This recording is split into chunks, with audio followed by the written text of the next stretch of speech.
வணக்கம் நேர்களே. சிந்தனைகளை சிதறவிடாமல் செயல்பட்டால் சாதனைகள் புரியலாம். வாருங்கள், ராஜயோக சக்தி மிகுந்த ஆழ்நிலை தியான இயக்கம் வழங்கும் தகவலை கேட்கலாம். நல்லது, கெட்டது, அசிங்கம், அருவருப்பு என்பதெல்லாம் வாழ்க்கையில ஒவ்வொருவரும் சில காலகட்டங்களில் சந்திக்கக்கூடிய ஒரு விஷயம்தான். அன்றாட வாழ்க்கையில வந்து போகக்கூடிய ஒரு விஷயம். ஆக இந்த அடிப்படையிலே ஏற்படுகின்ற குடும்ப பிரச்சனை, தீராத கணவர் மணி பிரச்சனை, குடும்ப பிரச்சனை, பிள்ளைகளால் ஏற்படக்கூடிய ஒரு நாள உள்ள வேதனை, அவமானம் அப்படின்றதும் இதெல்லாம் நம்ம எதிர்த்து நின்று போராடணும். அதுதான் வாழ்க்கை. வாழ்க்கைனாலே எதிர்த்து போராட தயாராக இருக்கக்கூடியவர்கள் தான் வாழ்க்கையில் செல்வந்தராக இருக்க முடியும், தலைவராக இருக்க முடியும், ஆன்மீகவாதியாக இருக்க முடியும்.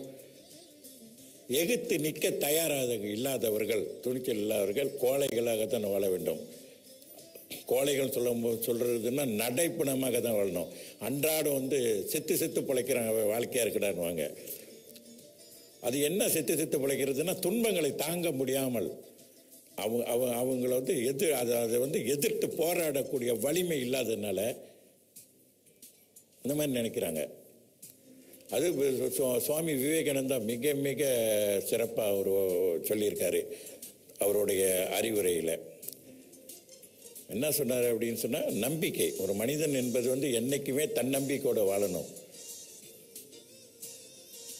அதே மாதிரி நம்பிக்கை நம்பிக்கை நம்மிடத்தில் நம்பிக்கை, நம்பிக்கை இறைவனிடத்தில் நம்பிக்கை, இதுவே மகிமை பெறுவதின் ரகசியம்னு சொன்னார்.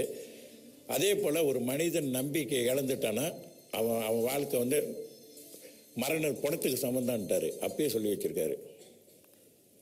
அதோட அவன் வாழ்க்கையில் ஒரு புள்ளி வச்சுட்டாங்க. என்னைக்கே வாழ்க்கையில் புள்ளி வைக்கக்கூடாது. கொஸ்டின் மார்க் வைக்கலாம், கேள்விக்கு என்ன பதில் அப்படின்னு தேடிக்கிட்டே போகலாம். புள்ளி வச்சுட்டிங்கன்னா முடிஞ்சது. அப்படின்னா நம்பிக்கை இழந்துட்டீங்க, அதுக்கு பிறகு எல்லாமே இழந்துட்டீங்கன்னு அர்த்தம். வாழ்க்கையில் அப்புறம் எதுவுமே இல்லை. எதை வேண்டுமானாலும் இழக்கலாம், நம்பிக்கை மட்டும் இழக்கக்கூடாது. நம்பிக்கை இழக்காத வரை வாழ்க்கையில் எல்லாமே வாழ்வதாக அர்த்தம். எல்லாமே பெற முடியும் என்ற அர்த்தம். இன்னும் வாழ்க்கையிலே நம்ம ஒளியை பார்க்கலாம் என்ற அர்த்தம். நம்பிக்கை இழந்துட்டீங்கன்னு சொன்னால் எல்லாத்தையுமே இழந்ததாக அர்த்தம். உங்களை தவிர எல்லாமே இழந்துட்டீங்க. உங்களையுமே நீங்கள் இழந்துட்டீங்கன்னு அர்த்தம். நீங்கள் அவர் வாழ்ந்த எந்த ஒரு பயனும் இல்லை. அந்த விளக்கத்தை தந்தவர் டத்துஸ்ரீ குருஜி அவர்கள். நேயர்களே, வளமான வாழ்க்கைக்கு சிறந்த சிந்தனை தேவை. அந்த தகவலை கொண்டு வந்தது ராஜயோக சக்தி மிகுந்த ஆழ்நிலை தியான இயக்கம்.